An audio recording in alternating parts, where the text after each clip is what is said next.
Mr. Hooter and Toro with us here. Shalom, shalom. We're in Proverbs 20. Should be page 747 if you're rocking the scriptures like we are, but any other translation that you bring to the table is acceptable.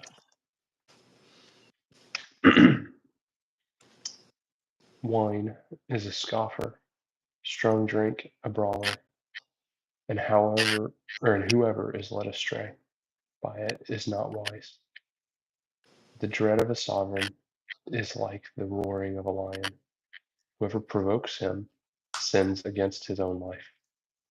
For a man to cease from strife is esteem, but every fool bursts out. The lazy one does not plow after the autumn. The harvest time he inquires. There is none. Counsel in the heart of a man is like deep water, but a man of understanding draws it up. Most men proclaim his own loving commitment, or most men proclaim each his own loving commitment. But who finds a trustworthy man? The righteous man walks in his integrity. His children are blessed after him. A sovereign who sits on the throne of judgment is scattering all evil with his eyes. Who says, I have cleansed my heart, I am purged of my sin? Differing weights and differing measures, both of them are an abomination to Yahweh. Even a child is known by his deeds, whether his work is clear and right. The hearing ear and the seeing eye, Yahweh has made both of them. Do not love sleep, lest you become poor. Open your eyes, be satisfied with bread. Evil, evil, cries the buyer. But when he has gone his way, then he boasts. There is gold and a multitude of rubies, but the lips of knowledge are a precious vessel. Take the garment of one who is a guarantor for a stranger, and hold it as a pledge when it is for foreigners.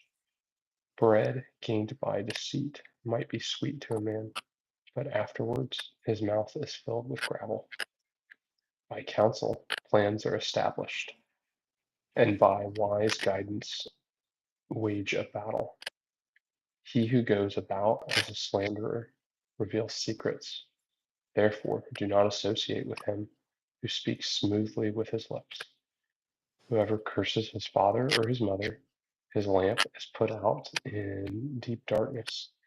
An inheritance obtained with greed at the beginning is not blessed at the end. Do not say, I repay evil for Yahweh and he saves you, or wait for Yahweh and he saves you. Differing weights are an abomination to Yahweh, and a false scale is not good. The steps of a man are from Yahweh. What does a man know about his own way? It is a snare for a man to say rashly, it is set apart, and only later to recognize his vows. A wise sovereign winnows out the wrong and turns the wheel over them. The spirit of a man is the lamp of Yahweh, searching all his innermost parts. Loving commitment and truth watch over the sovereign, and he shall support his throne by loving commitment. The comeliness of young men is their strength, and the splendor of old men is their gray hair. The blows that wound cleanse away evil, and strokes the inner parts of the heart.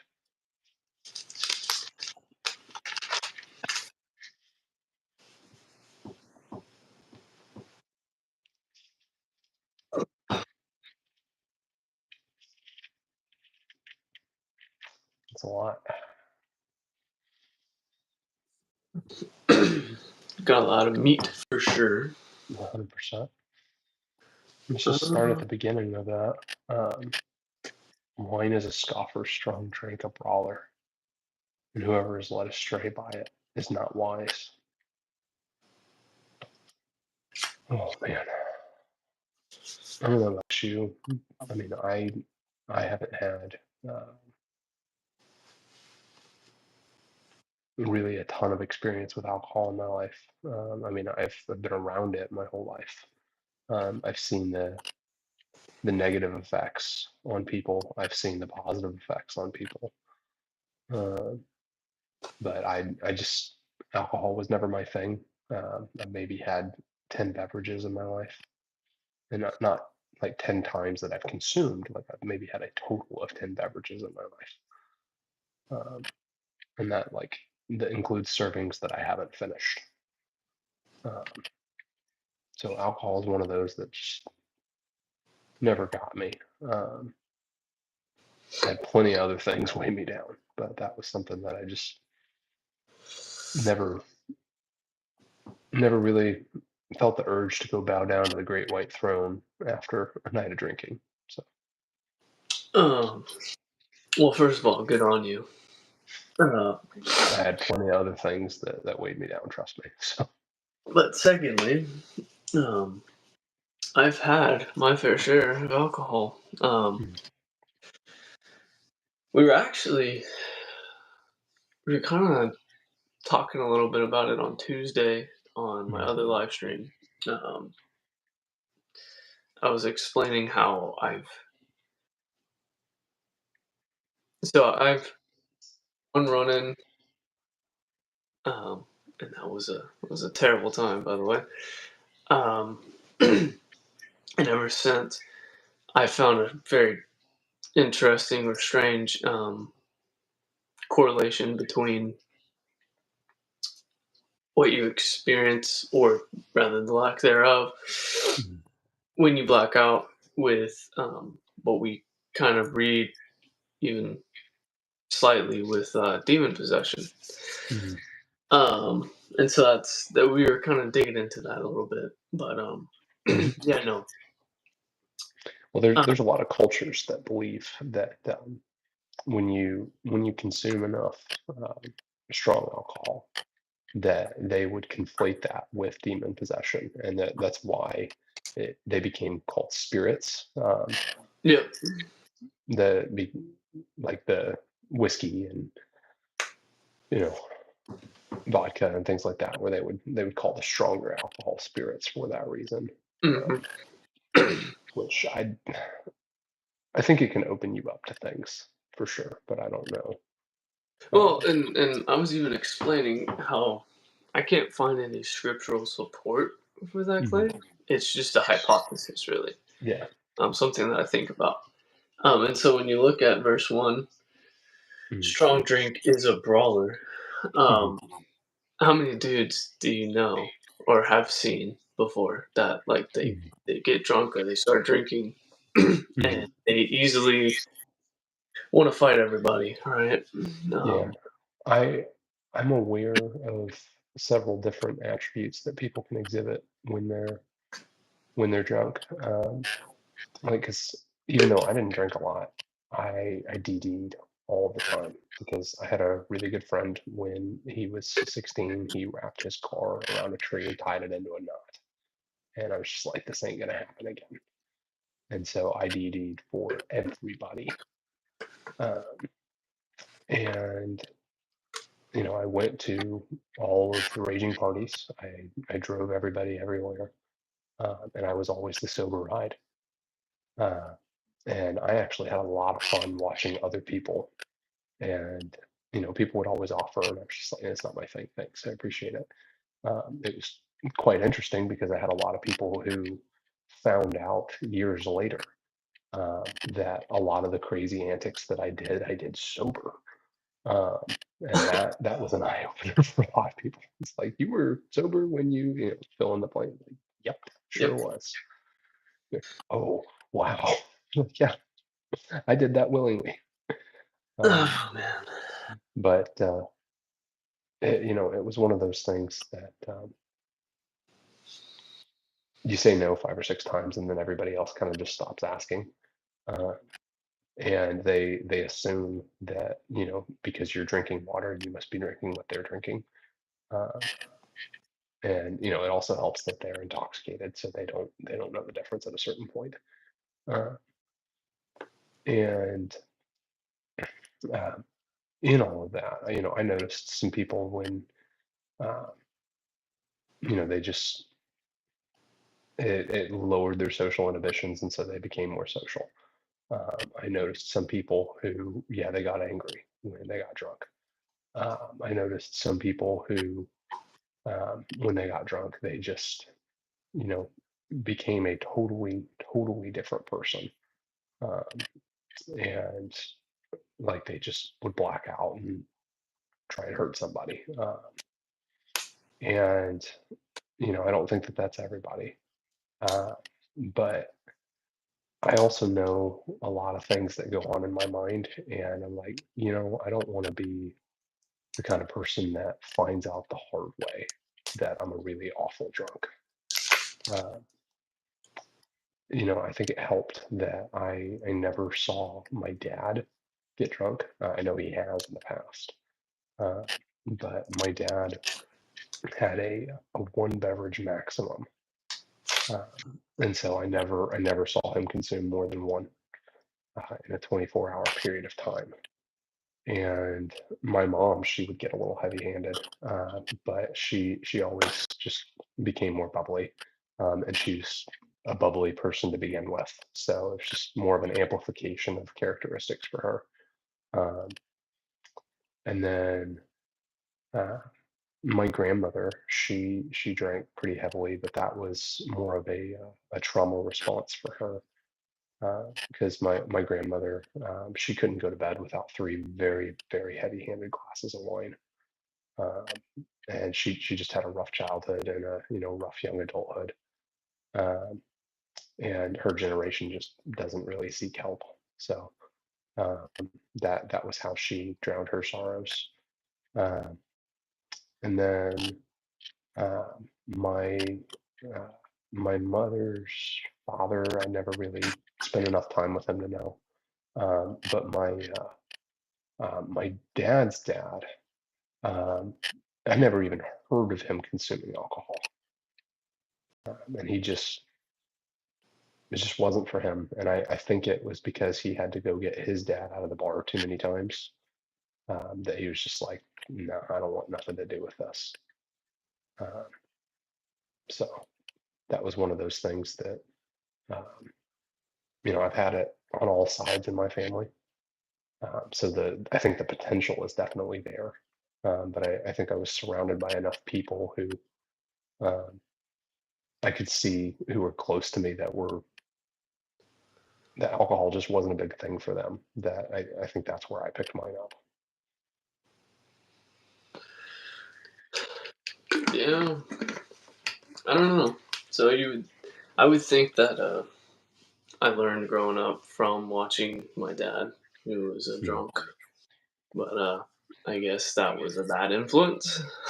um, I don't know. Um,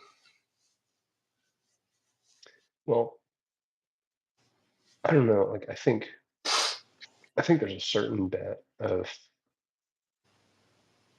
and maybe I'm way off, but I think there's a certain bit where like the first time you try it is like partially an act of rebellion, partially curiosity, um, and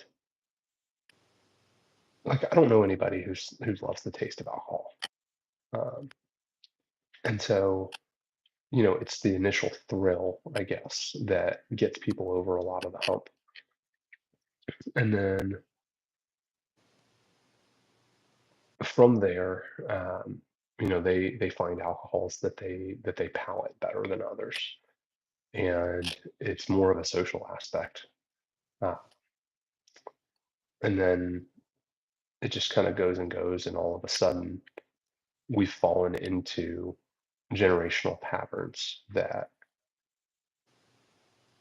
maybe have been out of spite, maybe have been I'll never be that way. And then 5 minutes later, you are. I know I've said that parenting my kids plenty of times. It's like, I'm never going to parent my kids this way. And then all of a sudden, it's like, oh, okay, wait a second. I need to adjust myself so that way I can actually be the kind of parent that I want to be. and not, let a 3-year-old antagonize my emotions when I'm worn down because they're just a 3-year-old.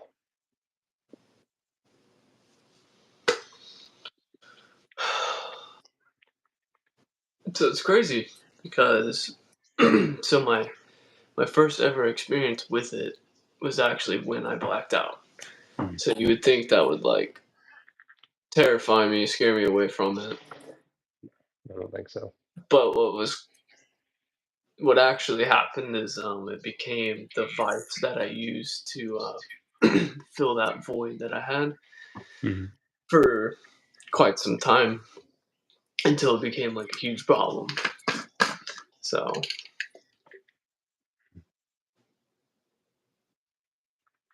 Yeah, I can see it where, I don't know, like if you black out that first time, then maybe you're less scared of it afterwards because you know where it goes. well, I definitely built a limit for myself that Mhm. if anything, because I did not want that experience again. Mhm. Um, even at that time of my life, I didn't really understand it, but I thought that was the weirdest thing. I mean, it's not Mhm. fun when you hear about the 3 or 4 hours afterward Mhm. of things that you did, and you're like, Yeah, no, that didn't happen, but it did. yeah. Well, and here's the thing, like I don't think alcohol is evil by any means. I think that it can be used for evil purposes. Right. But I also know people who uh, they know their limits because they found them the hard way, and I think that there are enough positive things with alcohol that if you know your limits, have at it. But I also think that there's plenty of people that use that as license to overdo it, and I think that uh, the position that I have on alcohol is probably a little extreme, um, because I haven't had an alcoholic beverage in, I think it's been 7 years, something like that, 6 7 years, um, and I don't miss it. Um, I miss tobacco. Like I wake up every day going, man, today would be a good day to burn a cigar right now. Um, and it's been 11 years since I've smoked one. So, uh, it's something that uh, I think that if people are going to handle it responsibly, um, more power to you, have at it. I also know myself, and I'm a 0 or 100 person. Uh, so I start having one. Um, the likelihood that I'm going to have them all is very high, and moderation just isn't really a thing for me. So um, that's why I'm quite literally adding rules to 75 hard when I do it. Uh, so I think people who know their limits and have people around them who can help them maintain those limits are really good. Hmm. Uh, and so, to that I say enjoy the alcohol, um, but people who are using it to drown their sorrows need to find something else. So, Oh, 100%. I mean, later on, reading in the Word about how all of these things lead to a path of death, like mhm, literally. There was very many moments where I'm surprised I didn't mhm, die. But including that night that I blacked out, I was actually yeah, laying on my back, mhm, profusely vomiting, choking on it, and had oh my yeah, brother not been there to roll me mhm, over, I would have died. would have suffocated to death. Um, Well, if you so had enough people who were around you that were also intoxicated, they may have just watched. And yeah, so that happens. um, so like it's sometimes you appreciate that it's only by the grace of God that you're still living, 100%. but also the spiritual implications of like I was just so spiritually dead, dude. That was my problem. I was trying to drown that out with more sin, Mhm. but like my sin was causing such a separation from Yah Mhm. that I was literally walking around dead. Like you ever had that moment? I'm sure we all have. Mhm. For me, when I first, after all of those years of just absolute foolishness, Mhm. where like you didn't realize that there was a whole life that you thought you were experiencing, but you had never Mhm. seen. Like it's just the most eye opening experience. Um, yeah, it's crazy. Mhm.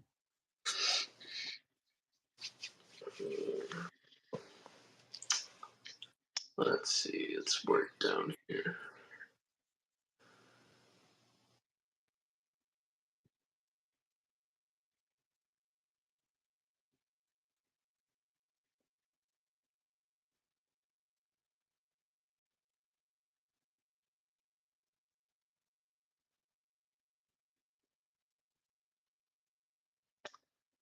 The righteous man walks in his integrity. His children are blessed after him.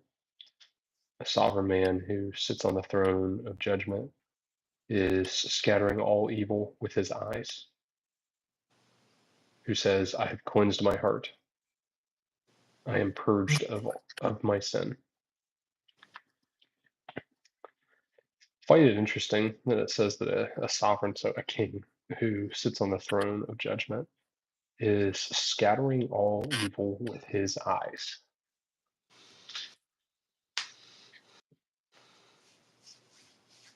So, like, have you ever had someone in your life who can, just by looking at you, um, has basically convicted you of something?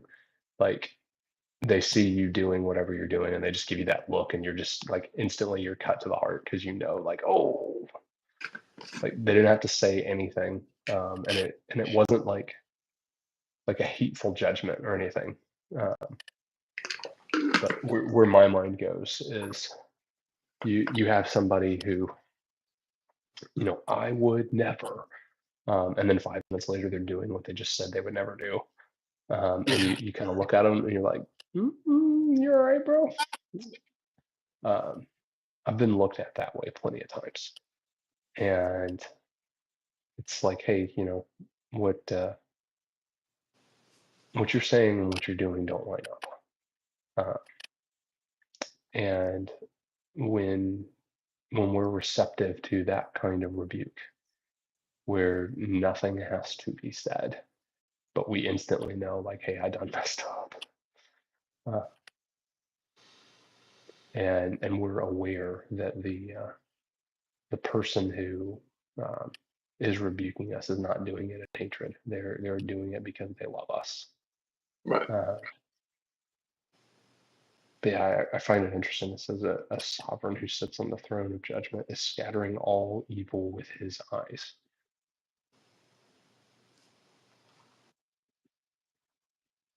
I mean, I think about that on the ultimate scale of it, when Yahweh sits on his throne and he sees everything that we're all doing. Hmm. Um, I think that's part of one of the reasons why wickedness doesn't tolerate light. It flees, and Right. it tries to hide in the darkness where it thinks it can't be seen. So something I would add to that, the way I think of what you just said, just the thought of how Yah looks down on us in our, Mhm. in our sin or in our mistakes. I think of so many times where I was a kid, I was acting a fool, and Mhm. my mom had this way of most of the time she didn't have to say a single word. Mhm. It was the look she gave me Mhm. that said everything. It was like she just had those eyes. She looked at me, and I'm like, oh, I really messed up. I should probably correct that. Yeah. And I think we should be building a good enough relationship with our creator that that's all he has to do with us as well. Mhm. Um, Not that you don't sometimes kind of roll around in the punishment that you know rightfully gained, but Mhm. I think the similarity there would probably be those times where probably making a few mistakes, or you're kind of walking or stumbling around sin, and then you go read your word that day, and Mhm. it's talking exactly about what you're doing. And it's like that gaze, man. It's like that's all you need. Mhm. And you're like, Mhm. Dad, you're right. I'm sorry. Mhm. Let me walk off of this path. Let me teshuva turn and Mhm. get back on track. So yeah, for sure. Mouse kind of brought up verse 13. Mhm. So do not love sleep, lest you become poor. Open your eyes and be satisfied with bread. Mhm. And he mentioned there's many verses in Proverbs talking about being lazy, and there is. And something that I'm kind of learning with that Mhm. is the more you dedicate to walking into righteousness, I think the less opportunity you give to be um, lazy. So something that I think kind of ties into that pretty Mhm. well is he who could be trusted with little could be trusted with much, Mhm. right? So yeah, of course, because if you're being lazy, you're not Mhm. really trustworthy with the little that you have. You're Mhm. just kind of going with the flow, doing what is required, and not Mhm. really like trying to overachieve with what you have. But if you step out of that and you truly seek righteousness, and you Mhm. truly seek a path where you're doing the most you can with even just the little that you've been blessed with so far, Mhm. um, he starts to stack more on your plate, right? 100%. Um, Go ahead. No, I'm just saying Oh, 100%. Yeah. sorry. Um, and so like right now, we're experiencing abundance of blessing um, with the move and everything else. Mhm. And with that, I promise you, there's zero time to be lazy right now. There is so much going on. Uh, and like for me, today's my last day at work right now. Mhm. Um, and so up until this point, I've been doing all this and going to work. Mhm. Uh, Texas T's wife was kind of wise, and like she put her last day in earlier than I did. But Yeah.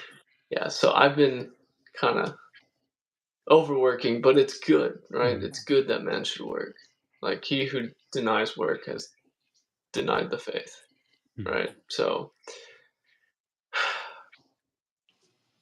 that's kind of where I go with the laziness part. Mhm. I think that helps you counteract the laziness. Is Mhm. like I promise you, if you lean into Yah enough, like he has plenty for you to do. He's just waiting for you to be worthy of that work. Well, and then the additional time, On like your it. job, that's additional time uh, that you're able to be a witness to somebody, and you're supposed to be there today for a reason, and whether you figure that reason out today or not, that's not the point. Uh, so, Well, and I'm not saying that we don't need to rest. Like in all honesty, I need more sleep. Uh, there is I a time was so, for I, sure. I was saying off camera earlier that I got more sleep in the last 7 hours than I've gotten in the last 4 days. Um, so it's something that our bodies physically need rest.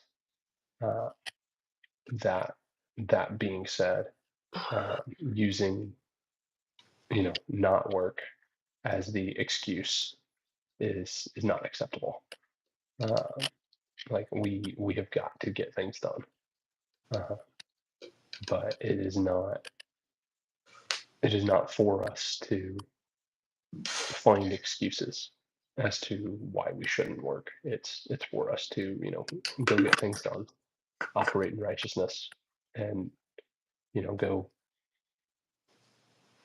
do hard things. And what's crazy is at a certain point, physically stopping becomes hard. Yeah. And so one of those hard things that we have to do at a certain point is to rest. But we can't rest so much that becomes our new default. So because anybody who's been keeping Sabbath for any amount of time can tell you that those first few months of like what I have to stop becomes hard for a lot of people. Yeah. That like just the physical of, oh, I'm not gonna go get up and go do that. I'm not gonna that like, because we are such a go go go culture, um, and there's a difference in being busy and being effective.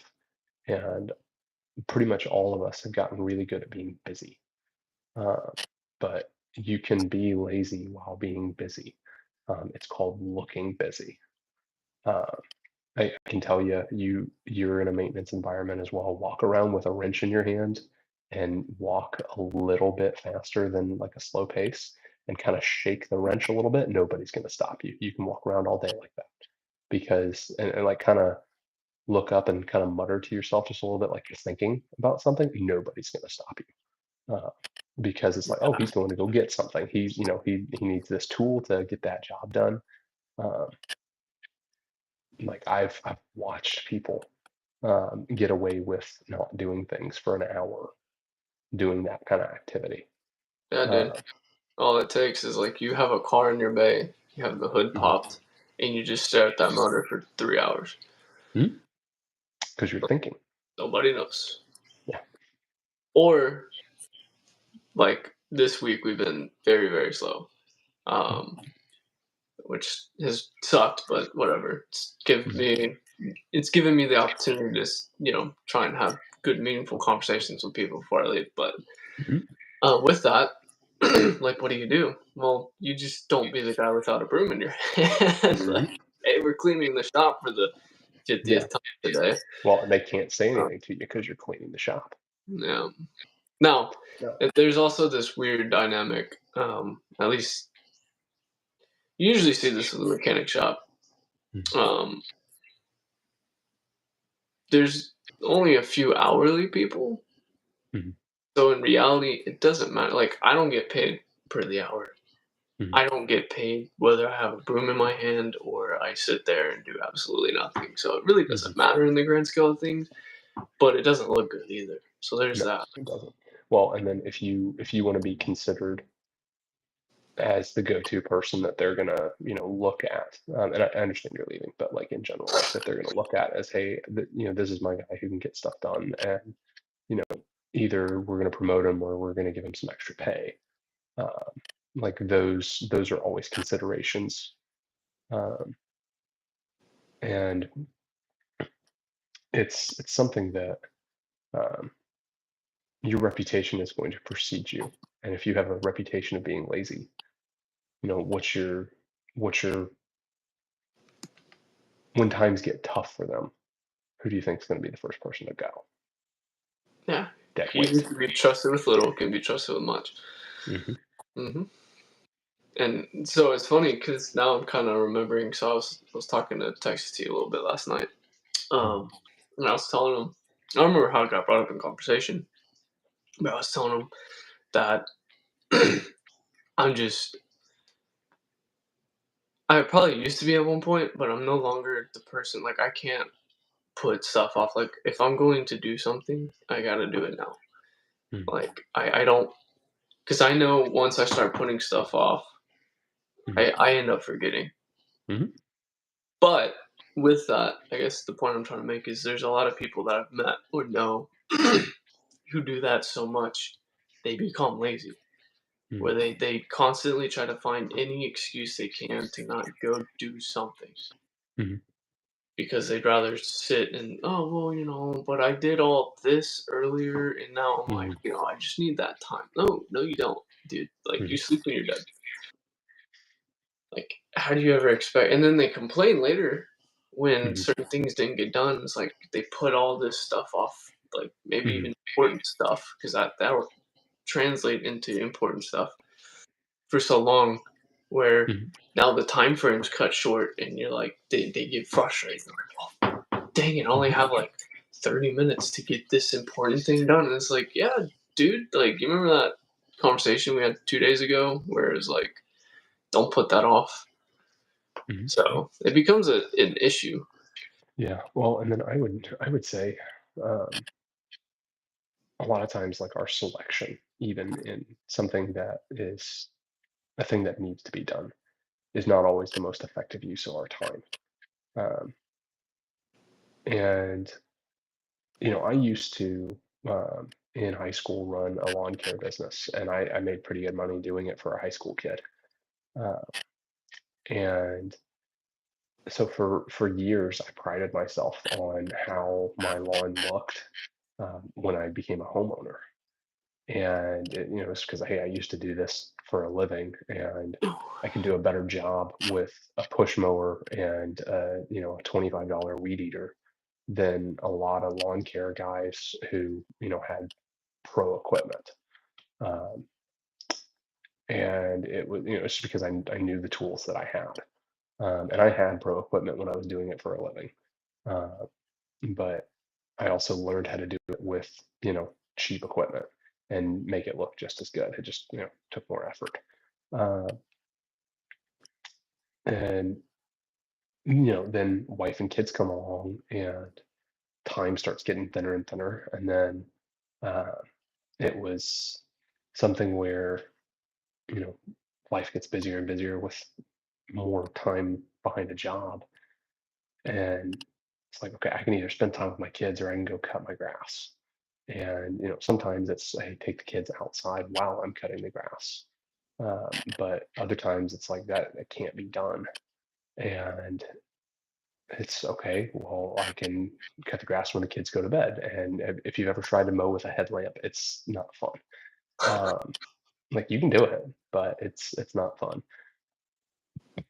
And it became one of those things that it's like, okay, what's it going to cost me to pay somebody to get these 3 hours back so that way I can actually be more effective with my time? And there have been seasons in life where we've just paid somebody the 115 bucks to cut our grass, and I don't care if they can do it in 20 minutes or if they take 3 hours to do it. But that's 3 hours of my life that I get back. And there is a certain amount of outsourcing that I think a lot of us probably should do, to where we can be the most effective with our time, for what's going on. Um, because if your time is going to be better spent with family members who you don't get a lot of time with anyway, or if your time is going to be better spent, um, actually doing the work that he's calling you to do, or if your time is going to be better spent, um, just XYZ, pick whatever. Um, Outsourcing everything else that doesn't matter, I think, can be very, very effective uses of our time. Um, like even if it's something that you pride yourself in your ability to do, um, what's having those time or that number of hours back to be more effective? Uh, like I'm just throwing that out there. No, it's a good word. I mean, Yeah. I've until maybe the last year, I've really sucked at time management. That was a huge thing. Hmm. Um, I'm slowly picking up like pro tips here and there Hmm. to be better. But yeah, no, like Time is our most valuable resource, man, and you don't get it back. It's the only thing you can't go get more of. Can't buy that at Walmart. Well, I mean, arguably, I guess you could gain eternity by actually chasing after him and Right, but dying to yourself. But like in the meantime, what do you judge based on? Is it not your works? You know, it's like how are you spending that time, whether it's little or much.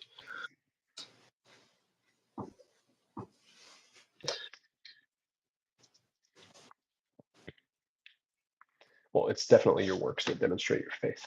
And so, you can be somebody who says you have all the faith in the world, but if you're not backing that up, then it's like, Yeah, I no, wonder you may have a really clean car on the outside, but you pop the hood and then find out like, oh, 3 of those 4 cylinders are misfiring, and that belt is shredded.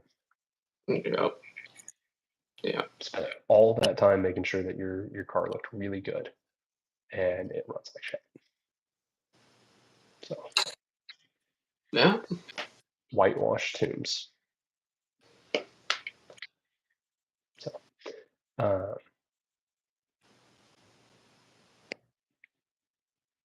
so it's something that uh, I'd say default. A lot of us need to do a better job, myself included, of learning how to be effective and not just busy. Mhm. Because I'm very good at being busy, but I'm not very good at um, selecting the things that are always the most valuable use of my time.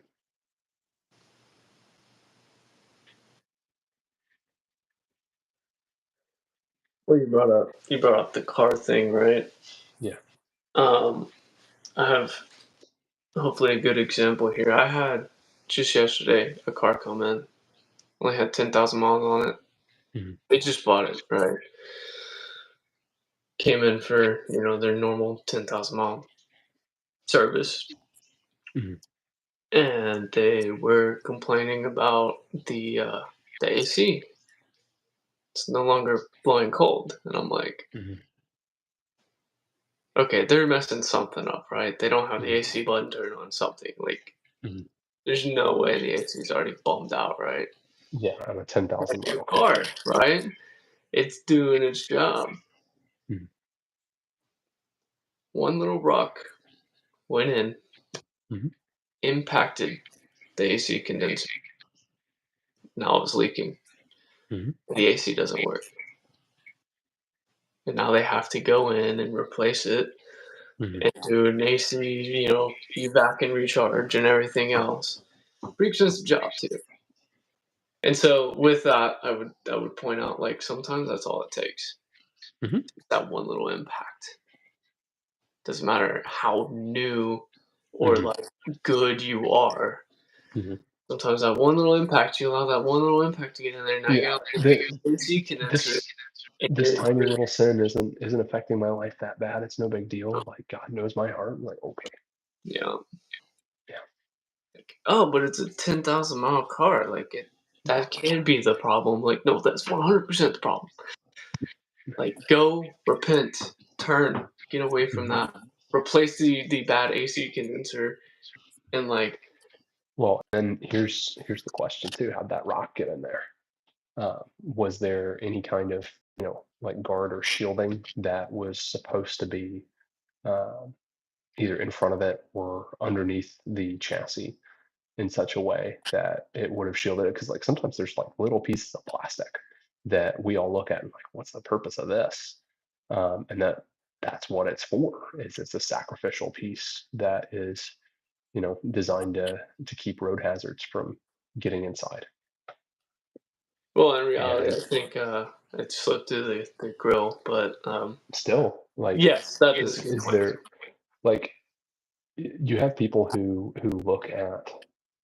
look at the law and like, I don't understand. Like, why am I not supposed to wear wool and linen together? Like, that makes no sense. It's like, okay, cool. It makes no sense. it's there for a reason. Like, you can go find an explanation if you want, and pick your poison on an explanation that like makes it make sense to you. Ultimately, it's there because he said it. And if that's not a good enough reason, then like, I'm sorry. Um, the analogy that I make all the time, that I borrowed this from one of my favorite teachers, is that the law is like Mr. Miyagi teaching Daniel-san how to do karate, and throwing a huge fit like, hey, I didn't sign up for this. Like, when are you going to teach me how to throw a punch? I've been doing your chores for the last XYZ number of days. you know when you actually going to teach me some real karate? And they're going to show me wax on, wax off. Oh, I know karate. And it's like, yeah, like, I've been teaching you this whole time. Whether it makes sense or not, it's not supposed to. It is to build muscle memory in you, that you will recognize Yeshua when you see him. You will hear the sound of his voice and you will recognize it, because you have been doing his things his ways long enough that it is brilliant when Paul said that the law was our schoolmaster. Like, it has been there to teach us. And that's what it is for. And it's preservation of life, 100%. But the law is there to teach us every bit of it about him. And I'm not saying that every bit of it is going to make sense right away. But it didn't make sense to Daniel-san why he was doing wax on, wax off, sand the floor, paint the fence, paint the house, until all of a sudden it did. And little things that Yah has given us for instruction are for our good. And one day it probably will all make sense, but it may not make sense now. And sometimes those little things that seem insignificant are there because they are guards to prevent something small from getting in and doing incredible amounts of damage. And so why is this tiny piece of plastic there? It's like, it's there to stop that tiny rock from getting in and causing, $7,000-8,000 worth of damage and putting your car out of commission for 3 or 4 days. Like, it's there for our good.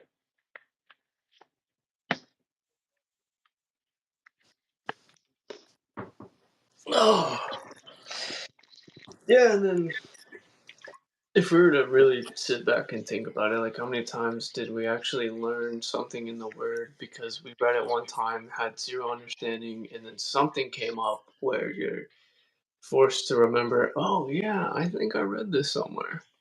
And then all of a sudden you kind of have the understanding. But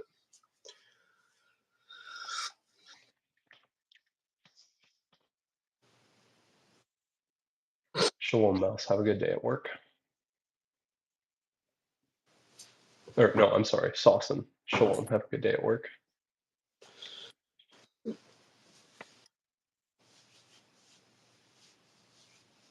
Or maybe I'm just misreading the comments. Sorry. no, I believe it was awesome. Verse 24: the steps of a man are from Yahweh. What does a man know about his own way?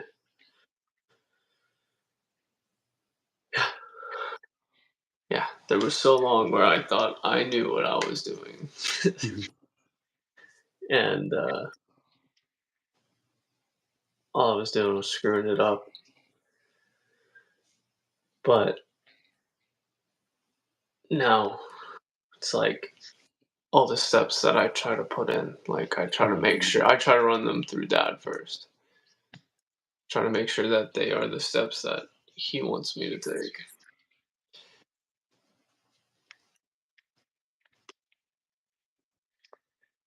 Yeah. I mean, I think there's enough scripture that talks about how it's ultimately Yahweh's will that is there for our guidance, and we may make claims in our hearts. I believe But it's Proverbs 16:9. I think you're right. A man's heart plans his way, but Yahweh establishes his steps. And that's a theme that's reiterated in Proverbs as well. That his will, not ours. And I think he is in the business of giving us over to the desires of our heart. The question is the desire of our heart him? Because at a certain point, if we're chasing after everything but him, and he ultimately gives us over to that, we find out that we have nothing. And there's, I guess, just so much in the seek first his kingdom and his righteousness, and everything else will be added. And it's not that we're seeking him for blessing. It's not that we're seeking him for everything else. It's that we're seeking him for him. And anything he gives us is a gift. And on what you said the whole way through is, are we being faithful with the little that he has given us? Because if we're not, then when he does give us more, it's going to destroy us. Yeah. Yeah.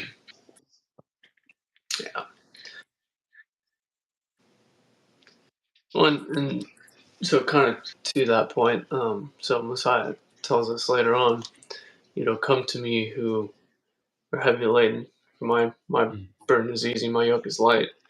And like you just stated, like if you're not ready for more on that plate of yours, now his burden has become heavy on your shoulders because it's too much. And that's not what he wants for you. It's not what he's intending. So, well, it's definitely, if you're trying to work against what he's doing, his yoke may be easy and his burden may be light, but he's moving in a particular direction. And if you're trying to work against that, you're not going to be able to shift the direction that he's going. I don't know if you've had a lot of time around, ox or bull, or anything like that, but you ever try to move one when it doesn't want to move? You're talking minimum 2,000 pounds of just solid muscle. And so hooking one of those up to a plow, and if he is moving in a particular direction, and we're coming alongside him and we're yoked with him. If we're moving in the same direction he's moving in, yeah, that's probably why the yoke is easy and the burden's light.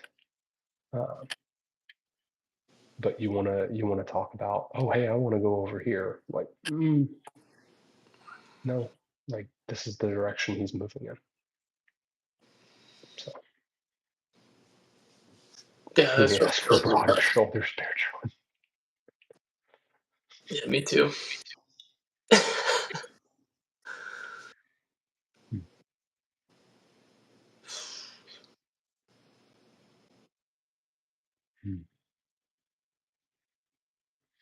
You want to pray us out?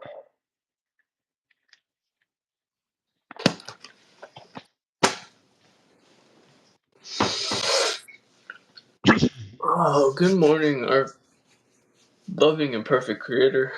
Father, thank you for this time that you have allowed us to spend in your word together. And thank you for opening our hearts to you and having awesome conversation, trying to better understand your word and how to walk in it. Father, I thank you for every individual that showed up here this morning. I pray that you be with them throughout their day. Father, please pour into us your spirit for wisdom and discernment. Bear us in your strength, that we would walk in your light, that it would bear witness to the men and women around us, that it would draw them closer to you. Father, I pray that you would give us rest as we wind down into Sabbath. I'm sure we all could use it, and I just pray that we would be led in your word and in fellowship. Father, just give us your words today, that we would speak them. Father, that we would fill the need of those around us, and that you would work through us as a conduit to draw people near to you.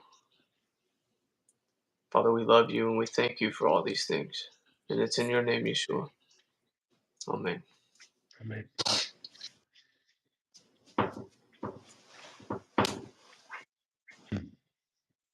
Mm.